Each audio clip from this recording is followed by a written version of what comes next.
Allah Kareem. Hi, I'm Michelle Ramadan from Jerusalem. Don't push me. Don't push me. Okay, go. Don't push me. Okay, go. Hi, this is Iman Bilbaisi from Gaza. Hi, I'm Ala Khayyar from Jerusalem. Hi, I'm Farah Abu Qasim living in Gaza.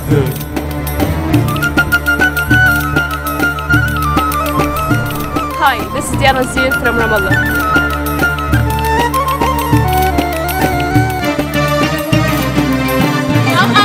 I'm going under. My name is Nagham Muhanna. I live in Gaza. أعزائي المستمعين نقدم لكم نشرة الأخبار. I am Yara Al-Amla. I'm living in Ramallah.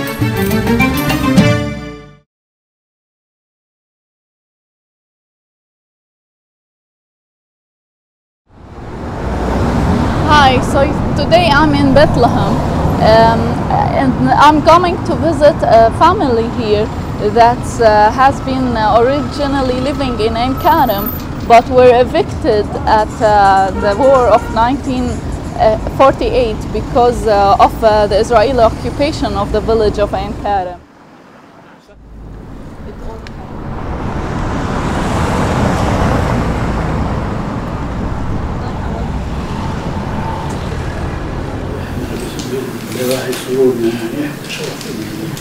How do you remember Ein Karem?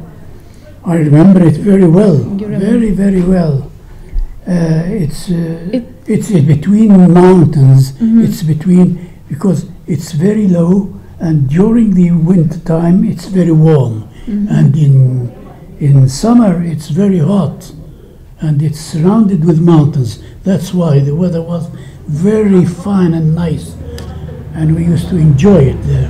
And it's known for its greenery also. Excuse me? It's known for its scenery and the greenery there. Ah, yes, En Karim. They used to come from Jerusalem they call as pilgrims to spend the summertime in En Karim, and they used to hire houses, rent houses to stay during the summertime in En Karim, because in summer it's a bit not very hot, but it's cooler, and the scenery, as you said, it's very nice. There's a fountain in the middle of En Karim down there, a very fountain. It's running all the time, never stopped.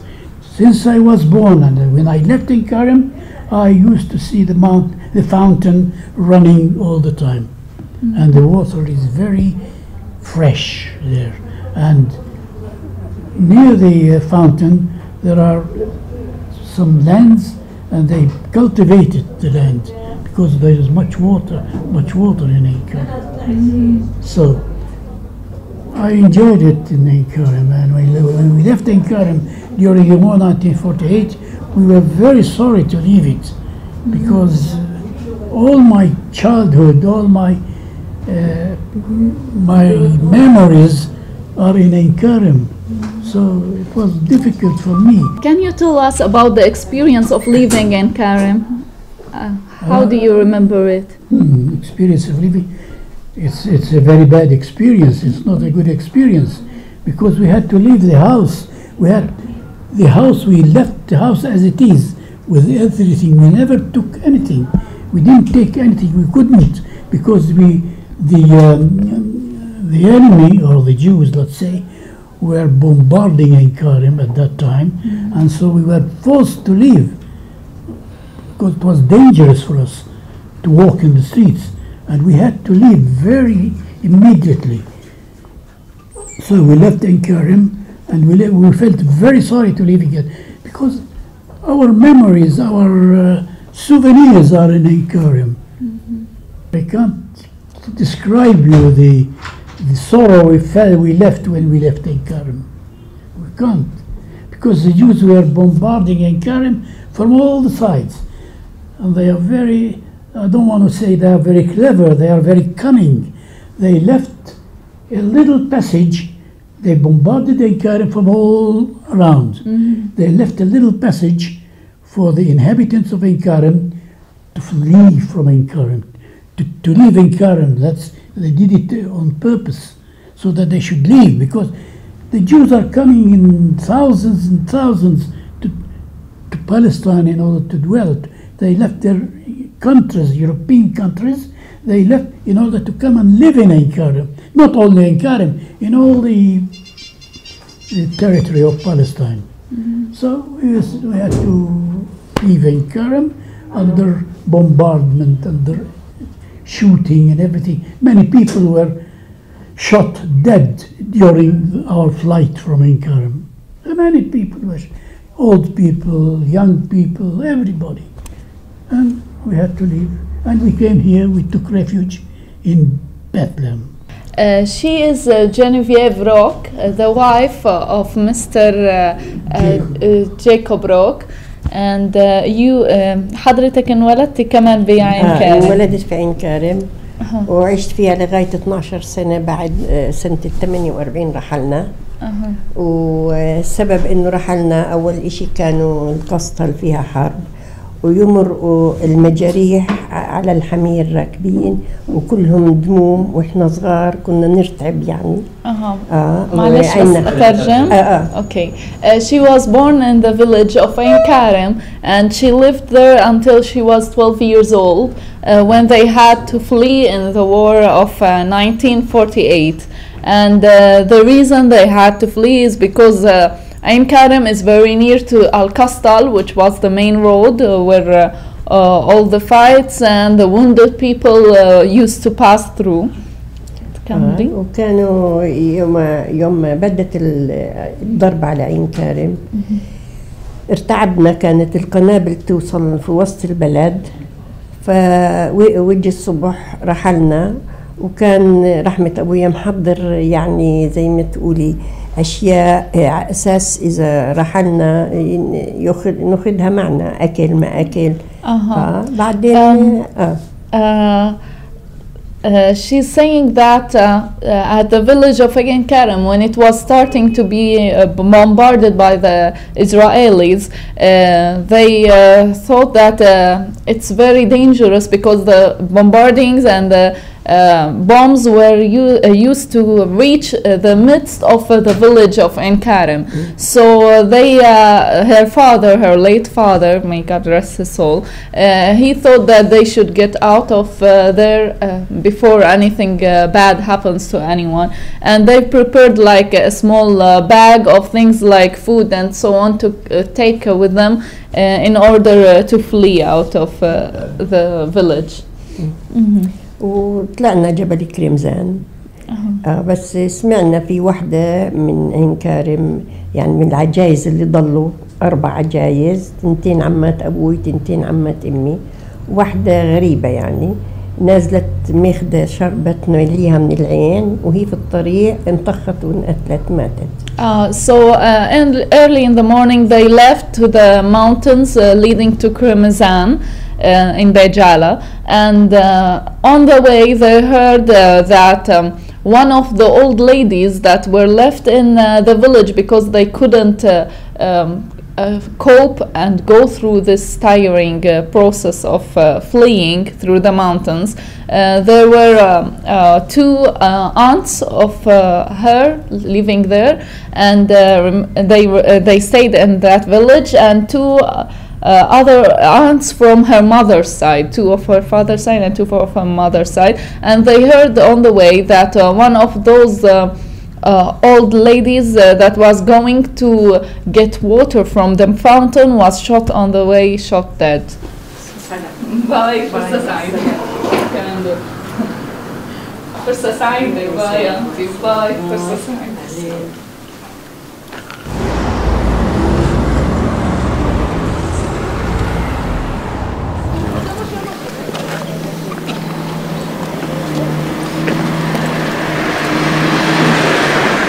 Now at the village of Ein Karem.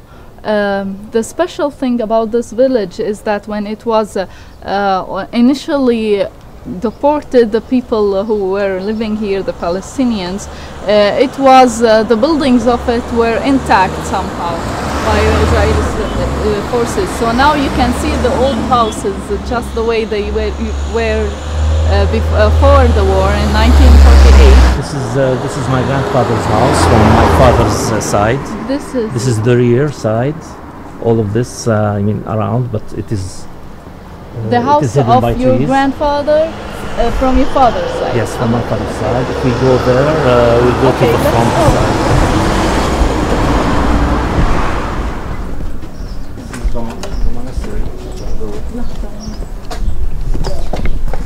So this is the monastery of St. John the Baptist. There used to be a statue over there, but it's gone. Ah, yes. This is the main entrance to the house. Rock. The one that Mr. Rock. Yes, Mr. Rock. I remember, huh? You remember him? Of course, Palamina and Regina. From where do you remember him? Because I be child. You were a child here? She grew me up. He what? She grew me up. She grew you up? Yes. Oh, really? Yes. Oh, so yes, this is the house of the Rock family. Palamina, the aunt of my father. Palamina and Regina. The aunts of my father. Yeah, the aunts of my father. Really? Yeah. Yes. He's the son of Jacob Rock. Ah. So this is the house Mr. Jacob Rock was talking about today, that he wishes that he could be able to come and visit. But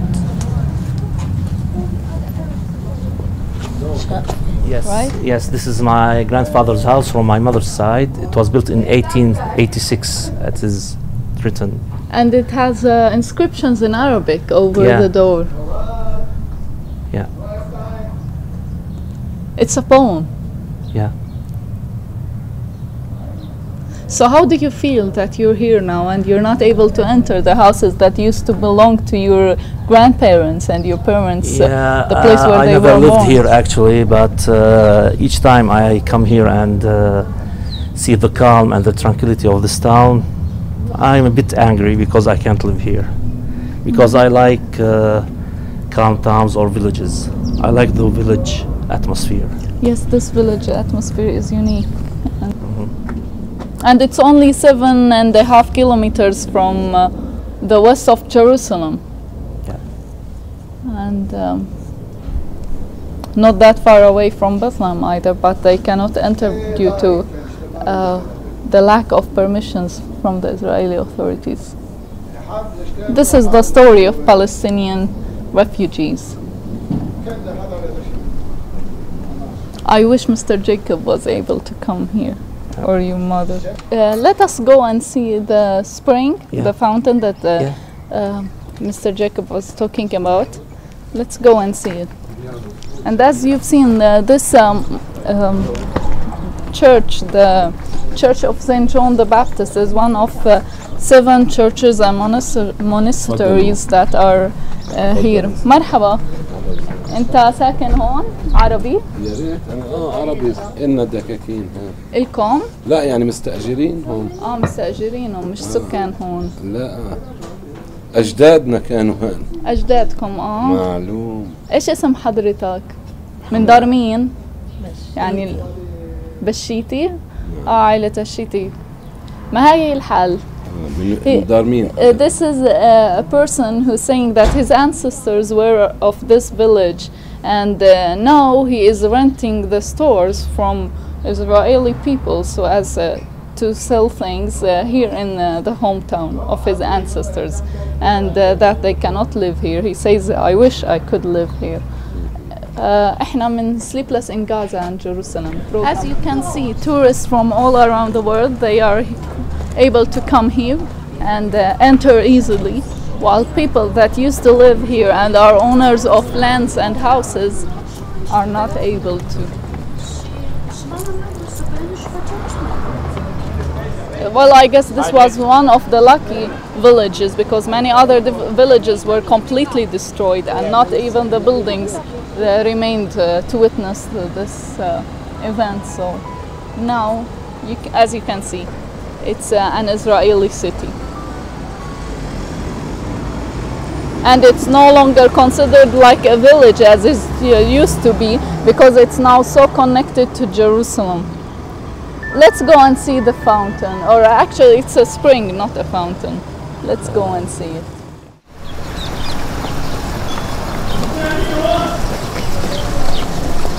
So as you see, the only reason that Mr. Rock was able to come with us here to Ein Karem is because he has a permit. Otherwise he wouldn't have been able to come, just like Mr. Jacob or his wife. And as you can see, the beautiful scenery here. And on the top of that mountain you can see another monastery that's of En Karim. And here, where all the tourists are standing, is the fountain, or actually it's a spring, not a fountain, that Mr. Jacob was talking about. It's called En Karim, which means Mariam's spring. Yeah, and you can see above there's an old mosque. Yes, which is not used anymore. It's inhabited. It's above the fountain, or the spring actually. And this actual architectural witness, the mosque next to the monasteries, it shows that how people, Palestinians, used to live here in peace together, the Muslims and Christians.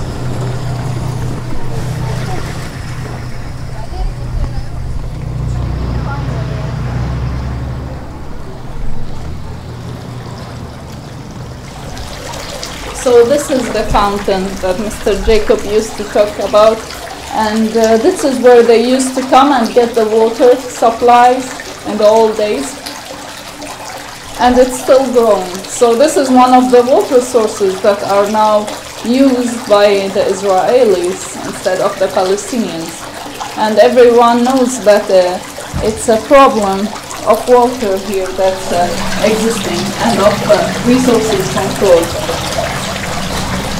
Cool and damp. It's nice.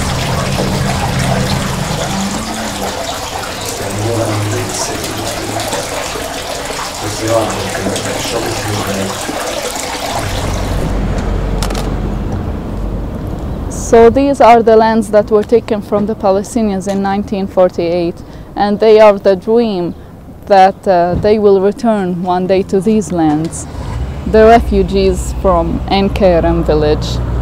This is only one story of the Palestinian refugees, and there are many millions more stories, and million more lands taken, and million more memories and dreams of return.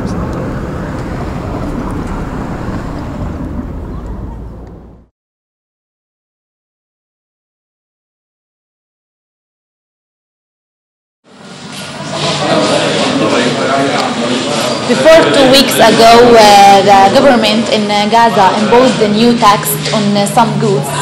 One of those goods is the cigarettes and the mosque of the shisha. So some people or some smoking people stopped to smoke because they don't want to pay more money on the cigarettes, and some people continue to don't stop to smoke even if they want to pay more money. والله مضر الصحة، مضر الجيبة.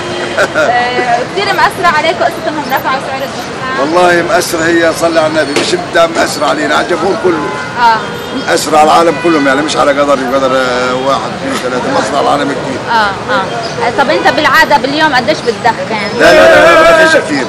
مش كثير مأثرة. لا يعني باليوم بدخن 5 سجاير، 6 سجاير بالكثير. 5 ل 6 سجاير. بس. بالعادة بتدخن 5 سجاير إلى 6 5 6 بس. ما تغيرش هذا مع رفع السعر؟ لا. يعني لما كان 20 شيكل ولا 30 شيكل برضه هم 5 و 6. So I'm asking him about how much that affected on you, the highest of the price of the cigarettes. So he told me it's not affected only on me, it affected on all the people who are smoking. And I'm asking him how many cigarettes you smoke daily. So he told me from 5 to 6 one, and that is not increase with the highest of the price. إيش السبب إنه الناس كثير بتدخن في غزة؟ من الهم اللي فيها، من ايش؟ يعني من المكد، من الغم، من لا هو احنا بندخن قبل الهموم وقبل المشاكل وقبل ما يصير. طب هل حاسس انها زادت النسبة؟ زادت.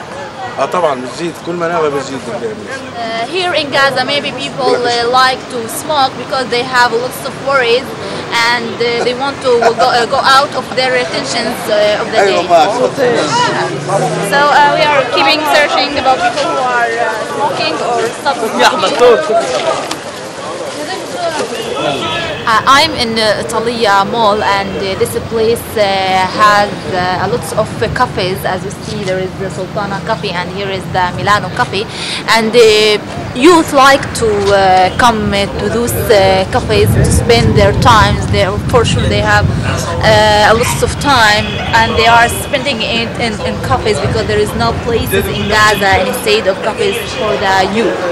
And here is some youth who are having the hobby talking Shisha. كيف حالك؟ لسه شكلها جديدة الشيشة. لسه والله. هلا نزلت.